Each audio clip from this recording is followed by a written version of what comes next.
위해서 기도하겠습니다. 인사 한번 합시다. 이번 주는 당신을 위하여 기도하겠습니다. 매번 그냥 추상적인 기도만 하는 것보다도 구체적인 기도가 더 좋아요. 여러분 주변에 지금 교회를 같이 다니면서도 단 한 번도 위해서 기도하지 않는 교인들도 있을 수 있는 거 아니에요. 그래서 여러분도 내가 우리 교회 A라는 성도를 위해서 오늘 좀 기도를 이번 좀 기도를 좀 해야 되겠구나, 그런 생각을 가져야 된다는 것입니다. 그러니까 나라를 위해서 기도하고 또 교회를 위해서 기도하고 형제자매를 위해서 기도하고 이런 것을 중보기도라고 말하지 않습니까? 그런데 먼저 생각해 볼 점은요, 사실 여러분 창세기는 모든 것의 시작이라고 하잖아. 모든 시작이 다 창세기에 나와요.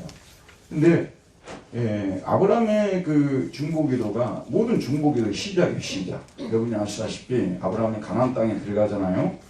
그때부터 예배를 드렸어요. 예배를 드렸으니 당연히 기도도 드렸겠죠. 그런데 아브라함의 기도의 내용이 구체적으로 나와 있는 이 본문은 오늘 본문이에요. 아브라함이 무슨 내용을 가지고 이렇게 기도를 했을까? 이거는 우리가 굉장히 좀 주목해서 봐야 돼요. 아브라함의 기도는 무슨 기도였어요? 중보기도였어요. 그러니까 우리 신자들의 기도는 대부분이 중보기도가 될 수밖에 없어요. 이게 신앙생활 오래 하다 보면 다들 여러분 자신을 위해서 별로 기도 안 하잖아요. 다들 중보기도를 하게 되잖아요. 그러니까 아브라함이 처음에 딱 기도를 드릴 때 이렇게 드려놨어요. 그게 저와 여러분도 이 아브라함의 기도를 보면서 배워야 된다는 말씀입니다. 그 다음에 두 번째 우리가 또 좀 생각해야 될 것은 아브라함의 기도, 이 중보기도 부분을 잘못 이해하는 경우들도 좀 많이 있어요. 이게 아브라함의 기도의 초점이 소돔성의 구원인가 아니면 하나님의 공의와 공평의 실현인가, 이 문제입니다. 아브라함은 소돔성의 구원을 하나님께 간절히 요청하죠.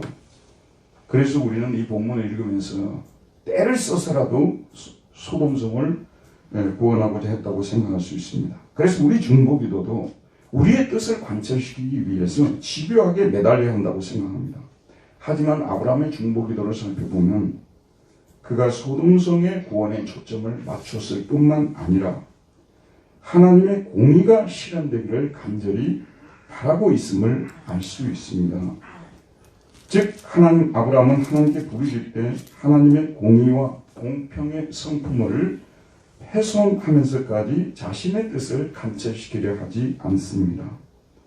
그는 하나님의 공의와 공평의 성품도 희생시키지 않으면서 소돔성도 구원하고자 했던 것입니다. 양쪽을 다 구원하고자 했던 것입니다. 하나님의 공의도 구하고 소돔성도 구하고. 우리 중보기도가 이렇게 돼야 된다는 것이죠. 자, 오늘 말씀을 이제 이 정도로 생각하고 본문으로 들어가 봅시다. 아브라함을 방문했던 사람들은 아브라함이 극진히 준비한 식사 대접을 받고 이제 소돔을 향하여 나아갑니다. 16절에 보면 그 사람들이 거기서 일어나서 소돔으로 향하고 아브라함은 그들을 전송하러 함께 나가니라. 자, 이렇게 소돔으로 떠나가는데 여호와 하나님은 아브라함에게 가지고 있는 극비죠, 탑 시크릿을 말했다고 지난 시간에 말씀드렸고 거기에 대해서 살펴보았죠. 여호와께서 이르시되 내가 하려는 것을 아브라함에게 숨기겠느냐? 아브라함은 강대한 나라가 되고 천하 만민은 그로 말미암아 복을 받게 될 것이 아니냐? 내가 그로 그 자식과 건속에게 명하여 여호와의 도를 지켜 의와 공도를 행하게 하려고 그를 택하였나니 이는 여호와가 아브라함에게 대하여 말한 일을 이루게 함이니라. 첫째는 구원해주고 그 아브라함의 후손들이 번성하게 해주겠다는, 이 복을 주겠다는 거고요. 두 번째는 그들이 하나님 앞에서 공도를, 공평을 행하면서 살도록 하기 위함이라고 말씀드렸죠. 자, 이제 그러고 나서 20절에 하나님께서 소돔으로 들어가는 이유를 말씀해 주고 있는데, 자, 이유를 한번 읽어보도록 합시다. 20절과 21절을 우리 함께 읽겠습니다. 시작. 여호와께서 또 이르시되 소돔과 고모라에 대한 부르심이 크고 인도를 가서 그 모든 행하는 것이 과연 내게 들린 부르짖음과 같은지 그렇지 않은지 내가 보고 알려 하노라. 그랬습니다. 이게 소돔을 방문하는 이유가 무엇이냐면요, 소돔과 고모라에 대한 부르짖음이 컸다고 했어요. 이 부르짖음은 작 같은데 도움을 위한 부르짖음이야. 도움을 위한, 도와달라는 부르짖음. 이게 주께서 예수님 도와주십시오. 그 다음에 부르짖음이 크고, 그 다음에 그 제약이 심히 무거우니, 이 무겁다는 말이 카보드인데, 이게 우리 보통 글로리 있잖아, 영광을 카보드라고 하는데 원래 이 어원이 무겁다는 뜻이에요. 그래서 똑같은 단어를 쓰고 있습니다. 무거워요. 심히 무겁다고 말하고 있습니다. 커버다 메워드, 그 제약이 심히 무거웠다는 그런 말씀이에요. 근데 지금 여기 이제 이 말씀을 보면 누군가가 부르짖었단 말이에요. 아니면 불특정 다수가 부르짖었든지 개인이 부르짖었든지 소돔성을 구원해달라고 누군가 부르짖었어요. 기도를 했어요. 그래서 하나님께서 그 기도를 들었어요. 그래서 지금 내려오신 거거든요. 그렇죠, 여러분? 그럼 누가 부르짖었을까? 궁금하지 않습니까? 누가 부르짖었을까?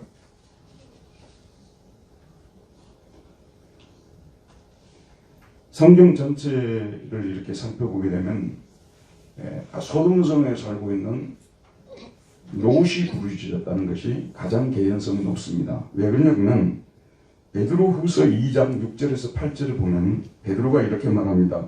소돔과 고모라 성을 멸망하기로 정하여 재가 되게 하사 후세에 경건하지 아니할 자들에게 본을 삼으셨으며 무고한 자들의 음란한 행실로 말미암아 고통당하는 의로운 롯을 건지셨으니 이는 이 의인이 그들 중에 거하여 날마다 저 불법한 행실을 보고 들음으로 그 의로운 심령이 상함이라. 그러니까 롯이 아시는 대로 로또 맞으려고 소돔성으로 들어갔잖아요.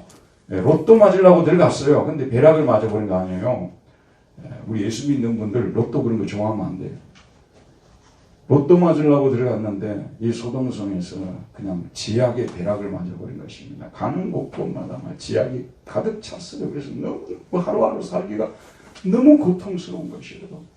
막 불법의 행신들을 보고 있으면 막 뒤로 넘어질 것 같고 막 토할 것 같고 그래서 하나님 앞에 나가서 막 엎드려 기도를 드렸던 거예요. 소돔성을 좀 구해달라고 이렇게 했다는 것입니다. 그래서 내가 이에 내려가서 그 모든 행한 것이 과연 내게 들린 부르짖음과 같은지 그렇지 않은지 내가 보고 알려 하노라. 그래서 여호와 하나님이 진상규명, 소돔과 고모라 진상규명조사단 이걸 만드셔가지고 여호와 하나님이 위원장이 되셔가지고 지금 내려오셨다는 그런 말씀이죠. 그래서 내가 이에 내려가서 그 모든 행한 것이 과연 내게 들린 부르짖음과 같은지 그렇지 않은지 내가 보고 알려 하노라 라는 말했습니다. 그래서 그 진상조사단이 이제 떠나서 소돔으로 들어갑니다. 그리고 아브라함은 여호와 하나님 앞에 그대로 서 있습니다. 자, 22절에 보면 그 사람들이 거기서 떠나 소돔으로 향하여 가고 아브라함은 여호와 앞에 그대로 섰더니 진상조사단이 소돔과 고모라로 떠났어요. 여호와 하나님과 아브라함만 독대하게 되었습니다. 자, 이 상황에서 아브라함이 무엇을 합니까? 아브라함이 뭘 합니까? 기도하기 시작합니다. 간청하기 시작하는 거죠. 네, 대개 이제 이 간청의 대화로 되어 있습니다. 23절에 보면 아브라함이 가까이 나아가 이르되 여기서는 이가시 아브라함이라고 하는데 아브라함이 여호와 하나님 그 무릎에까지 가까이 나아갔다 그렇게 번역을 해야 되겠죠. 그리고 말했습니다. 뭐라고 말했냐면 주께서 의인을 악인과 함께 멸하려 하십니까? 이게 차디크가 의인이에요. 라샤가 악인입니다. 차디크를 라샤와 함께 멸하려 하십니까? 말합니다. 여기서 멸하다는 동사는 티셔페인데 이 티셔페에 대해서 영어 번역이나 뭐 여러 번역들인데 제일 와닿는 번역이 뭐냐면요. sweep away입니다. sweep하면 싹 쓸어버리다 그런 뜻입니다. 하나님께서 여호와 하나님께서 지금 소돔과 고모라 성을 싹 쓸어버리려고 지금 하시니까 쓸어버리는데 이제 그리로 들어가셨다는 것은 그 심판이 임박했다는 것을 아브라함이 알고 지금 기도를 드리는 것입니다.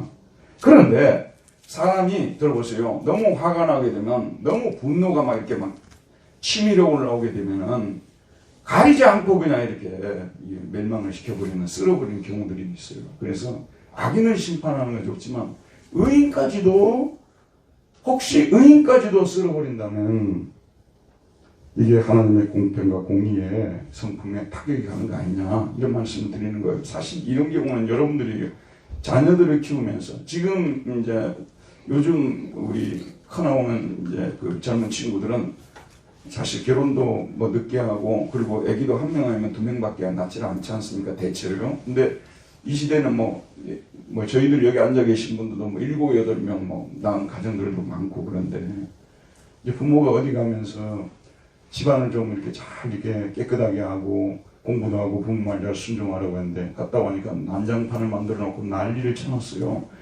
그러면은 분명히 그 중에 주범이 있을 거 아니에요? 이게 주범만 딱 그렇게 곤란해서 처벌해야 되는데 화가 나니까 전체를 그냥 데려다 놓고 다 그냥 몽둥이를 때린단 말이에요. 이게 너무 화가 나면 이렇게 될 수가 있거든요. 지금 하나님의 마음이 너무 화가 난 것을 지금 이 아브라함이 알기 때문에 주께서 의인을 악인과 함께 멸하시려 하시나이까 너무 화가 나셔서 혹시 이런 실수가 하면 어쩌시렵니까? 지금 말하는 거예요. 그러면서 아브라함이 그 성중에 의인 50명만 있으면 그 50명의 의인 때문에 소돔과 고모라를 용서해 줄 수 있지 않습니까? 그 성중에 의인 50명이 있을지라도 주께서 그곳을 멸하시고 그 50의인을 위하여 용서하지 아니하시리까. 의인 50명만 하나님께서 발견할 수 있다면 그 의인 50명 때문에 소돔성 전체를 좀 용서해 줄 수 있지 않습니까? 이거는 부모가 이 너희들 8명 중에서 한 명이라도 내가 한 말을 했기 때문에 내가 다 다른 너희들도 안 때리고 용서해 주마 이런 얘기가 같은 거예요. 지금 이렇게 얘기를 합니다.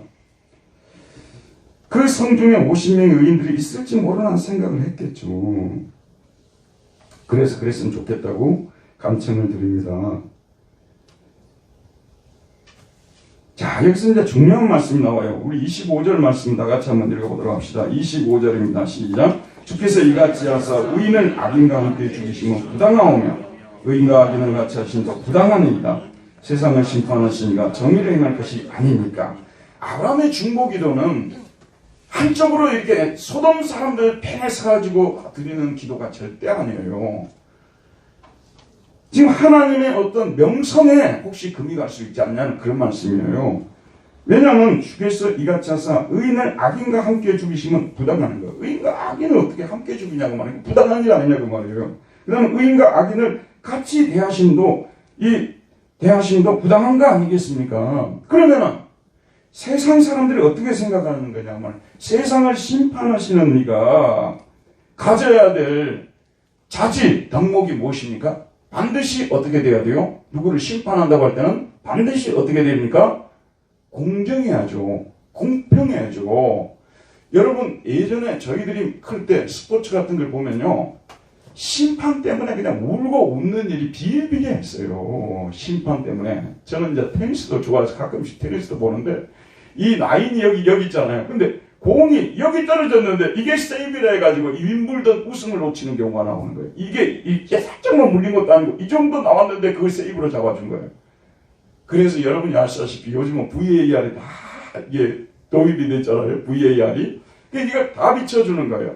지난번에 영국 프리미어리가 그 축구하는 걸 봤는데 손흥민 팀에 히샬레숑이라는 선수가 있어요. 이게 아주 멋진 골을 넣었어요. 근데 나중에 비춰보니까 이게 옵사이드라고 여러분 아시죠? 이게 이제 공격수가 이 수비수보다 조금이라도 0.1mm라도 앞에 가 있으면 이게 옵사이드가 돼서 골이 취소가 돼버린 거예요. 진짜 비춰보니까 0.1mm 차이야. 이거는 해도 너무했다는 생각이 들더라고. 그런 거는 골로 만들어줘야 되지 않겠냐. 근데 공정. 그래서 VAR이 도입이 되고 난 후에는요, 말이 없어졌어요. 저지가 되려면 이건 철저하게 공평해야 되거든요. 근데 하나님이 세상의 심판자라고 아브라함이 고백을 하고 있어요. 하나님이 세상 심판자인데 만약에 하나님이 공평하게 심판을 하지 않는다면 하나님의 권위에 하나님의 명성에 금이 가지 않겠습니까? 이런 얘기죠. 그렇게 철저하게 하나님의 공평과 공의가 훼손되지 않게끔 하면서 소돔을 구원해달라고 하는 아브라함의 이 간청이 중보기도를 드리는 우리 모두가 다 유념해야 될 부분이라고 저는 생각을 하는 것입니다. 그래서 그렇게 한 다음에 26절에 보면 여호와께서 이르시되 내가 만일 소돔 성읍 가운데서 의인 50명을 찾으면 그들을 위하여 온 지역을 용서하리라. 생각돼 있어요. 근데 50명도 없다 얘기 아니에요. 그 말투를 들어보면 알잖아요. 말투. 지금 이건 기록이 돼 있으니까 말투는 안 나와 있잖아요. 말투를 들어보면 아는 거예요. 내가 만일 소돔 성읍 가운데서 의인 50명을 찾으면 그들을 위해서 온 지역을 용서하겠다. 뭐 이렇게 제스처를 이렇게 했다고 말이에요. 아니라는 얘기죠. 없다는 얘기죠. 그러니까 27절에 보면 아브라함이 대답하여 이르되 나는 티끌이나 재와 같사오나 감히 죽게 아뢰니라. 자, 여기도 보면요. 정말 여러분 오늘 저와 여러분은 중보기도의 그 정석, 중보기도의 표준, 모범을 보고 있는 겁니다. 모든 중보기도를 드리는 분들은 사실 이렇게 드려야 돼요. 아브라함이 뭐라고 얘기했냐면 자기를 갑자기 기도를 드리다가 뭐라고 하죠? 자기는 뭐와 뭐가 같다고요? 티끌, 아파르, 그 다음에 제 에페르. 나는 아파르와 에페르 같습니다. 나는 티끌과 제와 같은 존재라. 그런데도 감히 죽게 아뢰입니다. 우리 중보기도를 드리는 분들이요. 자주 속을 수 있는 부분이에요. 자주 잊어버릴 수 있는 부분인데 내가 막 사람들에 의해서 막 중보기도를 드리잖아요. 그럼 자기도 모르게 자기는 그 사람들보다도 더 선한 사람이라는 착각에 빠질 수가 있어요. 자기가 그들보다도 한 수 위니까 그들을 지도하는 입장에서 중보기도를 드릴 수 있다는 것입니다. 저도 빠질 수 있는 오류고요.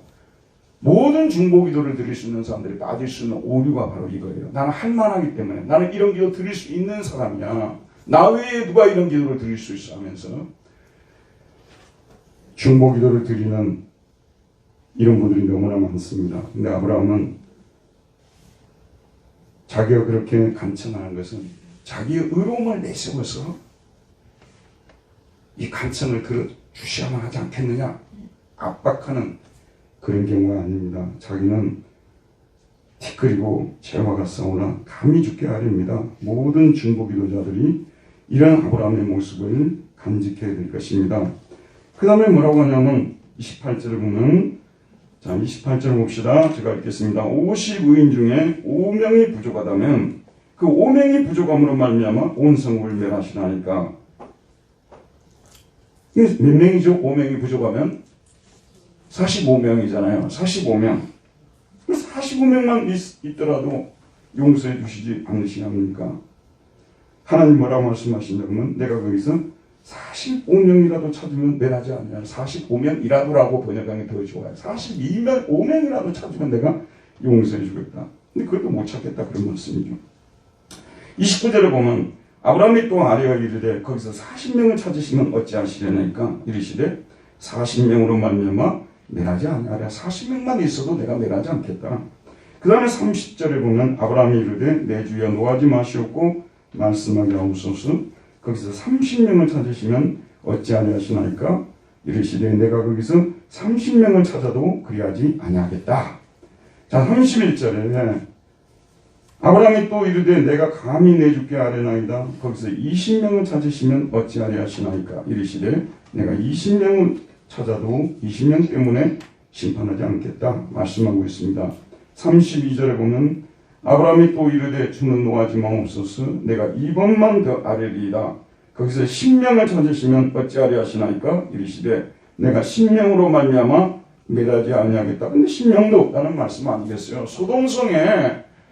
그런데 여러분 이 여호와 그 롯이 소돔성으로 들어갈 때 그 물이 넉넉하다고 했잖아요. 풀도 많고 그랬죠?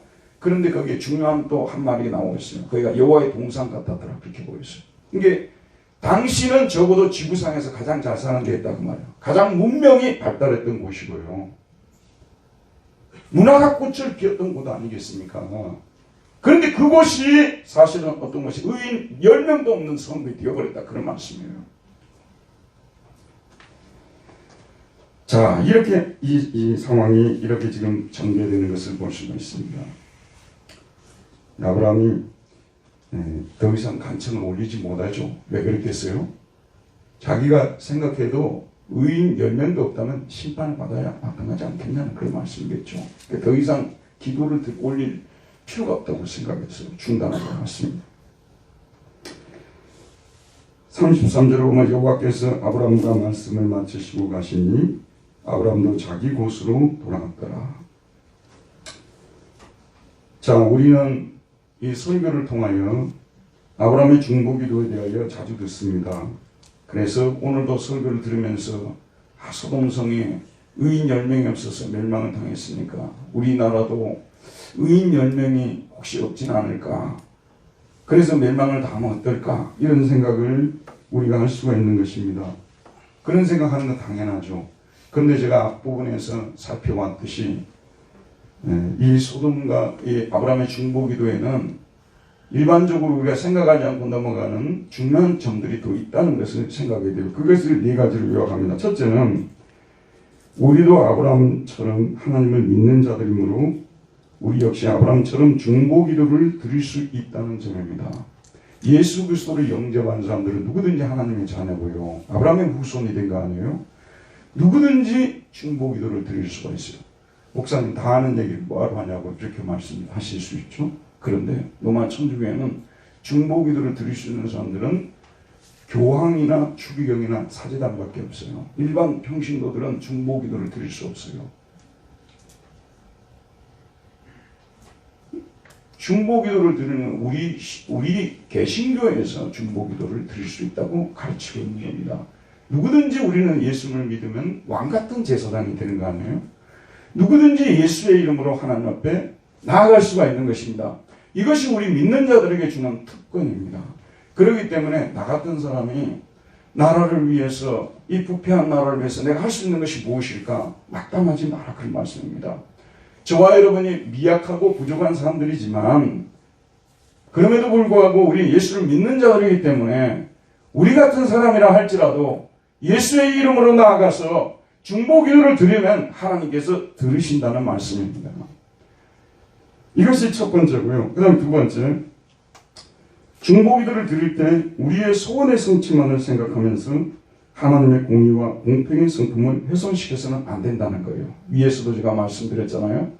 이 중보기도는 우리 소원을 막 이루기 위해서 막 이거 해주세요, 저거 해주세요, 이런 일이 일어나지 않았으면 좋겠습니다. 막 그래서 공평한 사회, 정의로운 사회가 이루어지게 해주었었는데 그로 인해서 하나님이 어떤 영광을 받으시고 하나님의 그 성품과 영광이 어떻게 드러날까, 여기에 대해서는 별로 관심이 없어요. 나라가 좋아지고 정의로운 사회가 되고 공평한 사회가 되고 그거에만 초점이 맞추어져서 이를 통해서 하나님이 영광 받으실 부분들에 대해서는 거의 생각하지 않는 거예요.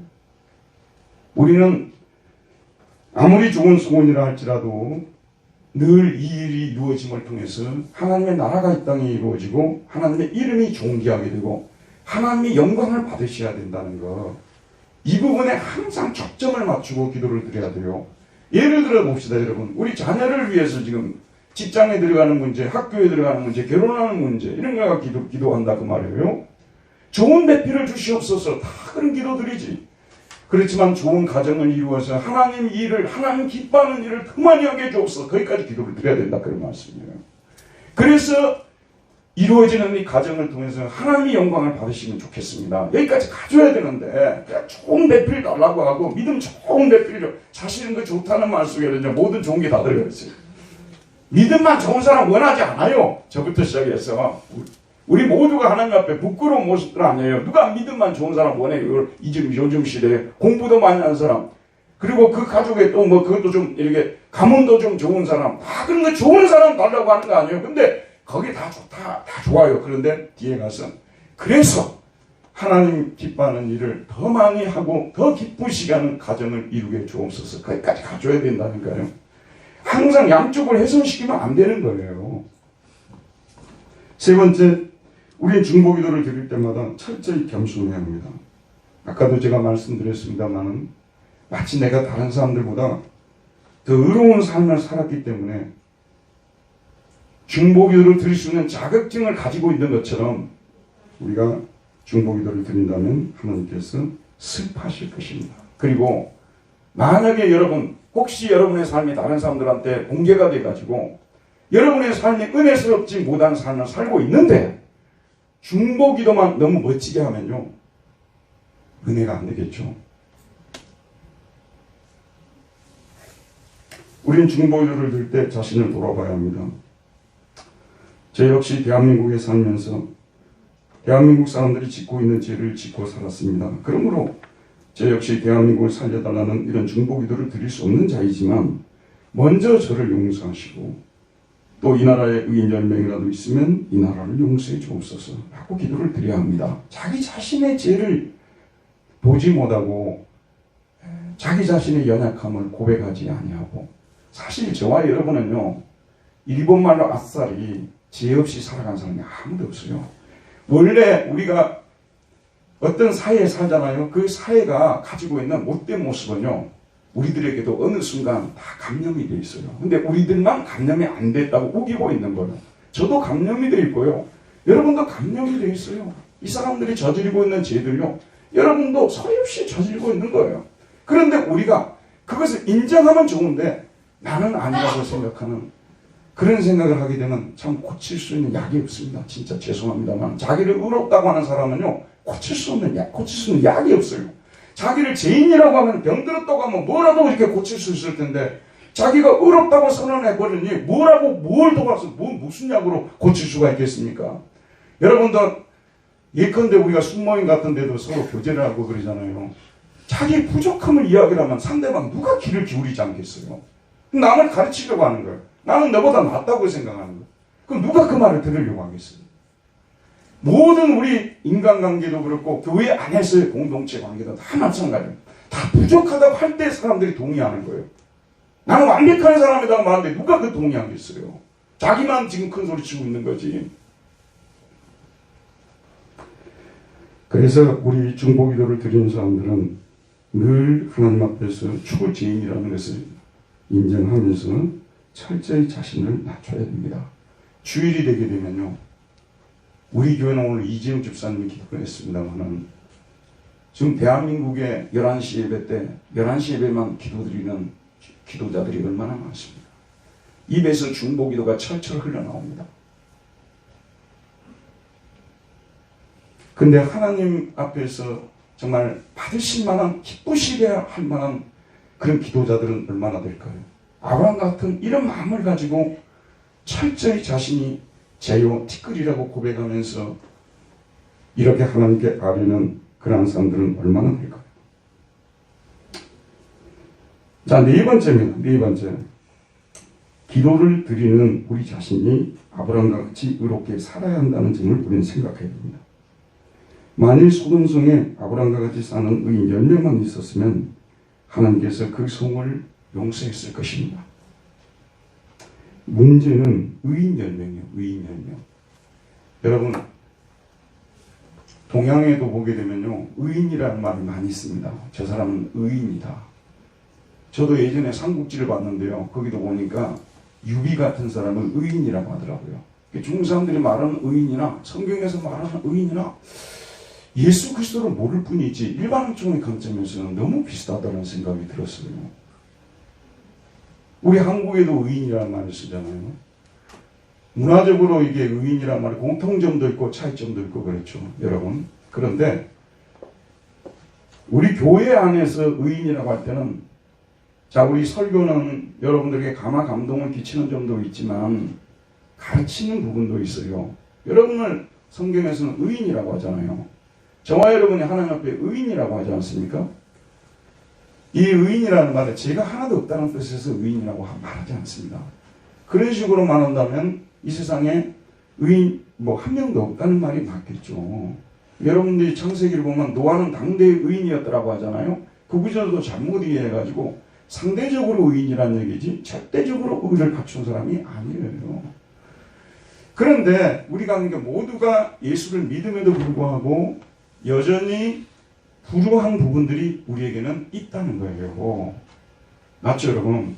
그런데 그럼에도 불구하고 성경에서 말하는 의인은 세 가지를 갖추어야 돼요. 그게 의인의 이 자질입니다. 덕목입니다. 첫 번째는 뭐냐면 예수를 믿는 사람을 의인이라고 해요, 성경에서는. 이 조건이 가장 중요합니다. 예수를 믿지 않는 사람을 성경에서는 의인이라고 말하잖아요. 차라리 그 사람이 정말 모든 사람에게 저 사람 좋은 사람이라는 평을 받고서라도요, 예수를 믿지 않는 사람을 의인이라고 말하잖아요. 성경에서는 의인이라고 할 때는 예수를 믿는 사람을 의인이라고 합니다. 맞죠? 그 다음에 두 번째가 뭐냐면, 두 번째는 하나님의 자녀의 신분을 망각하지 않은 채 하나님께서 명하신 십계명을 지키며 사는 사람입니다. 지난번에 제가 공평과 공의를 행한다는 말이 결국 십계명 지키는 거라고 말했잖아요. 그럼 여러분 1계명부터 4계명까지는 하나님과 관계되어 있다고 했죠. 하나님 사랑을 가르치고 있습니다. 그 다음에 5계명에서 10계명은 이웃 사랑을 가르치고 있죠. 이웃 사랑을 가르치고 있는 거죠. 그러니까 하나님 사랑, 이웃 사랑을 가르치고 있는데, 우리 예수 믿는 사람들은 하나님을 기쁘시게 하는 삶을 산다고 우리가 자주 얘기를 하잖아요. 도대체 기쁘시게 하는 삶이 그럼 찌개를 끓여 드릴 거예요? 아니면 뭐 짜장면을 이렇게 그 천국으로 이렇게 뭐 요즘 뭐라고 하죠? 배달의 민족? 배달을 해드리는 것이 그러면 하나님을 기쁘게 하는 거예요? 헌금을 많이 드리는 것이 기쁘게 해드리는 거예요? 물론 그런 게 기쁨이 될 수 있겠죠. 그런데 성경에서는 하나님께서 명하신 십계명을 지키려고 애를 쓰는 사람을 의인이라고 하는 거예요. 의인이 아닌 사람들은요, 십계명 지키는데 관심이 없어요. 특별히 여러분 잘 아는 대로 1계명에서 4계명까지 여호와 하나님만을 섬기고 하나님의 이름을 망령되이 일컫지 않고, 그 다음에 우상을 만들지 않고 안식일을 기억하여 거룩히 지키는 이 부분에 예수 안 믿는 사람들은 전혀 관심이 없어요. 그래서 그들은 의인이 아니에요. 사실 5계명부터 10계명까지는요, 일반 철학에서도 일반 종교에서도 대부분 가르치고 있는 거잖아요. 그래서 우리 예수 믿는 사람들은 완벽하지는 못한다 할지라도 또 그 계명을 지키려다가 넘어진다 하더라도 이 10계명을 가슴에 품고 지키려고 애를 쓰는 사람이 돼야 된다는 말씀. 한번 생각해 보세요. 부모를 공경하라, 도둑질하지 말라, 살인하지 말라, 탐내지 말라. 이런 말씀 한 구절 한 구절을요, 이 세상에 윤리의 기초를 세우는 그런 계명들이거든요. 이 계명이 무너져 버리게 되면 이 세상은 순식간에 소돔과 고모라 되어버린 거예요. 그러니까 우리 의인이 된다는 말은 뭘 말한다고요? 십계명을 지키면서 사는 사람이 되는 게, 예수를 믿는, 이 말은 믿는다는 말을 하는 사람이 하도 많으니까, 그러면 당신은 진짜 예수 하나님의 십계명을 아느냐고, 그것을 지키려고 애를 쓰냐고. 예수를 믿는데 자기는 너무 사랑하는데 이웃 사랑은 눈꼽만큼도 없다, 그런 말씀이에요. 그게 어떻게, 그 사람이 어떻게 의인이라는 말을 쓸 수 있냐 그 말이에요. 하나님 사랑, 자기 사랑. 오늘 주일날 여러분이 교회로 오셨을 것입니다. 뭐하러 오셨습니까? 하나님께서 명하신 일이고 이렇게 해드리는 것이 하나님을 기쁘시게 하는 일이라고 우리는 믿기 때문에, 하나님을 사랑하기 때문에 우리가 이곳에 온 것입니다. 우리가 적은 순종이지만 이런 순종을 하는 것을 하나님 기뻐하시잖아요. 십계명을 지키는 사람이 의인이에요. 그 다음에 세 번째 의인은 어떤 사람입니까? 십자가를 지는 사람이에요. 우리가 교회에서 제일 자주 쓰는 말이 십자가 지라는 얘기 아니에요? 근데 십자가 지는 것과 계명을 지키는 걸 분리해서 생각하면요, 그거는 일반 세상에서도 하는 얘기하고 비슷비슷한 거예요. 십계명을 지키기 위해서는요, 자기가 자기 자신을 많이 쳐서 굴복을 시켜야 돼요. 손해도 봐야 돼요. 고립도 당해야 돼요. 미움도 당해야 돼요. 멸시도 당할 수가 있어요. 십계명을 지키려다 보면요, 십자가가 따라오는 거예요. 십자가는 뭘 상징하는 거예요? 모욕과 멸시, 천대, 그 다음에 희생, 이런 게 십자가 아니에요? 그렇죠 여러분? 누가 이런 걸 좋아하겠습니까? 저부터 시작했어요. 저도 우리 집에 이제 차를 데려가잖아요. 우리 집에 차를 3대밖에 못 대요. 아까 앞에가. 그래서 제가 처음에 계약을 할 때 저는 새벽 기도를 매번 나와야 되니까 그 자리에 차를 못 대면요, 저는 새벽 기도를 못 나와요. 그래서 계약을 할 때 그 앞에다가 이렇게 대게 해달라고 그렇게 하고 계약을 했어요. 3대만 딱 하는 거예요. 근데 최근 들어와서 주인이 자기 딸 차를 거기다 팍 세워 놓는 거야.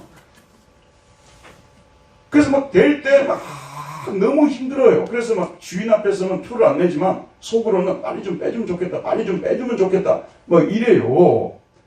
사람이 자기 손해보는 거예요. 누구도 다 그 자동차 타고 다니면서 욕 많이 하잖아요. 예수 믿는 사람도요. 수녀도 욕하고 신부도 욕하고 목사도 욕해요. 이게 뭐냐 그러면 이게 자기 손에 안 보려고 하는 거거든요. 십자가를 진다는 것은 무엇을 말하겠습니까? 힘이 들지만은 없는 데다가 그 차를 세워놓고 불편하지만 거기에 대해서 주인한테 뭐라고 안 하고 세워놓고 작은 거지만 이런 게 십자가 지는 거예요. 그래서 누구든지 십자가 지는 것을 원하지 않아요. 그런데 정말 저 사람이 저 상황에서 저렇게 손해보는 행동을 할 수 있을까? 그걸 해내야만 한다는 거죠. 해내고 해야만 한다는 거죠. 아, 저 사람은 의인이구나. 이 시대에 저런 의인도 있구나. 요즘 의인은 주차하는 거 보고 결정해야 되겠죠. 그러니까 저런 의인도 있구나. 근데 이거요. 약간의 제가 조크지만 그 속에 진담도 약간 들었어요. 주차를 할 때도요. 어떤 분들은 보면 이렇게 삐딱해가지고 이렇게 주차를 해놓은 분들도 계시더라고요. 그럼 뒤에 내려면은 너무 고통스럽잖아요. 이게 다시 한번 빼가지고 반듯하게 들여놓고 가야 되는 거죠. 십자가가 따른다는 것이 이것이 참으로 의인됨의 중요한 표지가 되는 거예요. 그래서 누구든지 의인이 안 되려고 해요. 왜냐하면 십자가 지기 싫으니까. 의인인데도 불구하고 자기 신분을 속여버려요. 왜냐하면 십자가 지기 싫으니까. 근데 세 가지가 분명해야 되죠. 예수 믿는 사람이 의인이죠. 두 번째는 십계명을 지키려고 애를 쓰는 사람이 의인이죠. 세 번째는 뭐라고 했어요? 십자가를 지는 사람이 의인인 것입니다. 그런데 여러분 들어보세요. 지금과 같은 우리 한국의 타락한 이 상황 속에서도 이렇게 이런 의인 10명만 있으면 하나님께서 얼마나 기뻐하시겠어요. 진짜 이런 의인 10명만 있으면 하나님께서 이 도성을 용서할 수 있을 것 같아요. 심지어는 추론을 해봤는데요. 하나님께서 보실 때 이런 의인 한 명만 있어도 하나님께서 용서하실 것 같아요. 물론 제가 이렇게 설교할 때는 나는 그 중에 포함이 안 된다고 생각하고 지금 여러분의 말씀을 드리고 싶어요. 정말 이런 의인은 어디서 발견할 수 있습니까? 여러분 누구를 만나잖아요. 다 교회 다닌다는 데 막 하잖아요. 그럼 어느 교회 다니냐? 누구 목사님 누구야? 이렇게 물어보잖아요. 그런데 그 사람하고 한 몇 달 살아본다 그 말이에요. 와, 이 사람은 교회가 좀 작은 교회라서 약간 무시했는데 살아보니까 이 사람, 이게 보통 사람이 아니네, 이거. 아, 요즘에 이런 의인도 있었어? 이런 의인이 한 명만 있어도요, 하나님께서는 적어도 이 경기도는 멸하지 않을 거예요. 적어도 이 경기도는.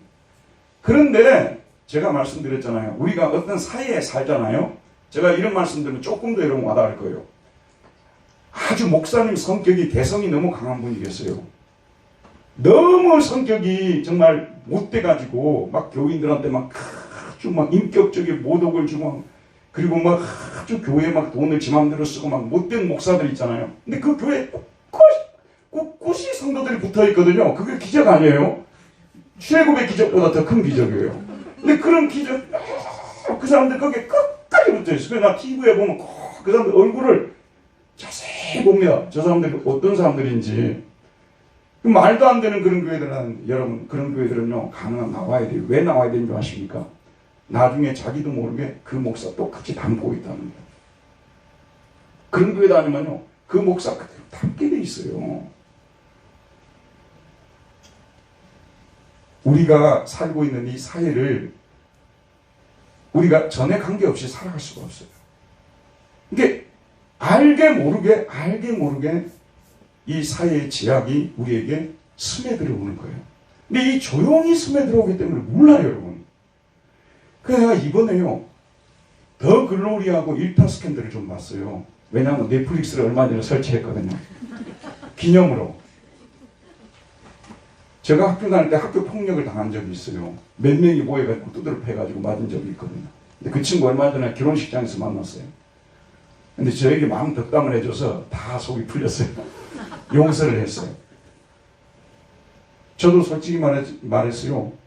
이 더 글로리가 방영되기 전까지만 해도요, 저 속으로 그런 생각이 있어요. 나도 얻어맞아 왔고, 안 맞고 학교 생활한 사람이 누가 있냐고.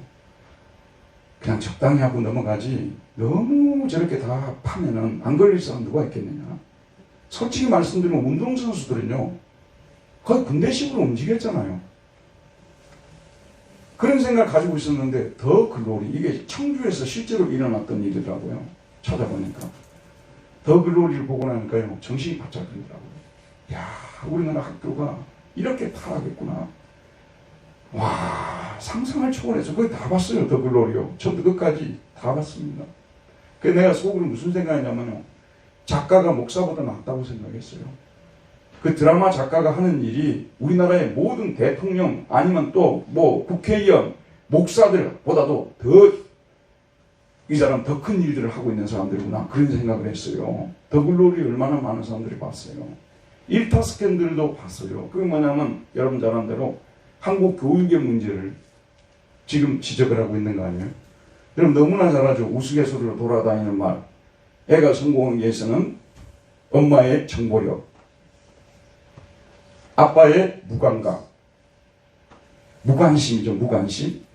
그 다음에 중요한 것이 뭐냐면 할아버지의 경제력. 지금 우리나라의 교육은요, 사실은 돈을 많이 가진 사람이 절대적으로 유리하게끔 만들어져 있어요. 여러분, 이 상황은 우리 믿는 사람들도요, 좀 깊이 생각해야 되는 거예요. 우리가 정말 이 시대를 지향해서 이 시대 사람들의 악한 모습에서 완전히 우리가 자유로울 수 있는 사람도 자유롭게 행동했는가? 이런 사회적 현상은요, 우리에게도 간접적으로 영향이 들어와요. 부부가 일을 하고 이렇게 하다 보면 월급들을 깨받죠. 또 어떤 사람은 좋은 직장을 들어가서 꽤 월급을 받아요. 그래도 여러분 들어보세요. 교육비 다 투자하고 나면요, 남는 것도 별로 없어요. 사실 지금까지 어른 세대가 돈 많이 번 거는요, 부동산 투기 이런 거 갖고 돈 많이 번 거 아니에요? 앞으로는 그렇게 벌기가 힘들다 그러더라고요. 저는 잘 모릅니다만은. 그것이 결국은 자녀들의 교육과 연결됐고, 결국은 중요한 것이 이게 자식을 훌륭하게 만드는 것도 이게 돈과 관계가 되어 있다는 슬픈 현실이고, 그런 어떤 가치관들이 우리 속에도 스며들어 와서 사실 교회에서 선포하는 이 복음조차도 우리가 섬기는 신이 과연 하나님이 맞는가, 아니면 돈이나 성공이 아닐까라는 생각을 하지 않을 수 없는 시대가 된 거예요. 그런데 이런 시대의 흙탕물을 소위 말해서 정화시키는 역할을 해야 되는 것이 교회 아닙니까? 맞죠, 여러분? 그러니까 여기서 교회에서 생수가 계속 솟구쳐 올라와서 이 흙탕물들을 다 이걸 쓸어내야 되고 정화시키고 이래야 되는데, 대한민국의 모든 영역 중에서 가장 타락한 것이 교회라고 말하지 않을 수 있는 사람들이 누가 있을까요? 이번에 여러분 JMS 보셨죠? 솔직히 저는 앞부분은 더러워서 보지도 못했어요. 뒷부분만 제가 봤어요. 종교의 역할은, 사실은 종교의 역할은 우리가 보통 빛과 소금이라는 말을 쓰지 않습니까? 이 시대의 부패를 몰아내기 위해서, 부패를 방지하기 위해서 소금이 필요한 것이거든요. 이 시대의 어둠을 몰아내기 위해서 빛이 필요한 거 아니겠습니까? 빛이 가면 어둠이 물러가게 돼 있잖아요. 그런데 가장 거룩하고 가장 순수해야 될 교회가 가장 더러운 흙탕물이 되어 있으니, 자, 여러분 저를 보십시오. 가끔씩 제가 말씀드립니다만 오늘은 좀 작심하고 제가 말씀드려야 되겠는데요. 교회 강단만 보세요. 이 교회 강단이 무당, 부당 강단이 되어버린 경우도 있고요. 그리고 교회 강단이 정치 홍보 강단이 되어 있는 경우도 많아요. 그런 목사 따라다니면서 욕을 해도 아멘하고 있는 사람들이 한국 교회거든요. 근데 서울에 유명하다는 교회에 그 목사 따라다니면서 만세 불러주고 박수 쳐주는 사람들이 적지 않다는 사실이 충격적 아닙니까, 여러분? 교회 강단은 정치 강단으로 바뀌면 안 돼요. 정치가 중요하게 하지만 하나님의 말씀이 선포되는 강단이 되어야 되는 거지. 엄밀한 의미에서 이 교회 강단은 영혼과 연결이 되는 강단이 되어야 되는 거지. 여기는 좌파 설교라고, 여기는 우파 설교하고 정치 강단이 되면 안 되는 거예요. 연예인들 세워가지고 연예인들 무대, 가요 무대 펼치듯이 강단을 만드는 분들도 계시는데 강단이 그렇게 타락하면 하나님이 용서하지 않는 거예요, 여러분. 그리고 또 한 가지 제가 말씀을 드리지 않을 수 없는 것이, 저는 통탄을 하면서 여러분에게 이런 말씀을 드려요. 생각을 해보십시오, 여러분. 지금 우리 대한민국 교회는요, 200명만 넘어도, 교인 200명만 넘어도 자기 아들을 거기다 세운다는 거예요. 여기 지금 제가 있는 시찰 있잖아요. 이 주변에도 그런 분들 누구누구 있어요. 근데 그 얘기를 하게 되면 얼굴 붉히고 그 다음에 대화도 안 되기 때문에 말도 못해요. 근데 여기가 지금 현재 교회가 회사입니까? 그리고 교회를 그만큼 키웠으니까 라는 말을 쓰는데, 교회를 자기가 키웠으면 하나님 키우셨지. 그건 아주 하나님 앞에 소돔성보다도 더 큰 멸망을 받아야 마땅한 말이에요. 어떻게 교회가 자기 거예요? 이 교회는 하나님의 것 아닙니까? 여러분 믿습니까? 이 교회는 예수 그리스도의 몸이라고 말했어요. 어떻게 이걸 상속을 하냐, 그런 말씀이에요. 회사는 그럴 수가 있어요. 근데 이건 회사가 아니잖아요, 여기는요. 그런데 그런 일들이 제가 알기로는 200명만 넘어도 자기 아들 거기다가 세우고야 많은, 저희 집은 다행히 하나님의 은혜로 우리 큰아들이 목사가 안 된다 그래서 막았어요. 이런 일들이 벌어지고 있는데도 우리는 우리 나라가 소돔성이 아니라고 생각해요. 우리 한국교회는 그래도 건전하다고 생각하고요. 세계에 이만한 교회가 없다고 홍보를 합니다. 정말 기가 막힌 일들이 얼마나 많이 벌어지고 있는지 여러분, 자, 여러분 저를 보십시오. 그래서 중보기도는요, 이런 사회 현실과 우리 교회의 현실이 맞물려 있고, 우리도 그런 사회적 악영향을 많이 받아서 많이 타락한 사람이라는 여기에서 자기 인식으로부터 우리가 시작해야 되는 거예요. 다 썩었지만 나는 안 썩었다는 이런 생각하면요, 중보기도 나오지 않아요. 중보기도를 해봤자요, 그거는 자기가 계몽시키기 위한 중보기도예요. 대배 여러분, 이 기도할 때 이건 계몽시키는 여기기 위해서 중보기도 드리는 거 아니에요, 여기서.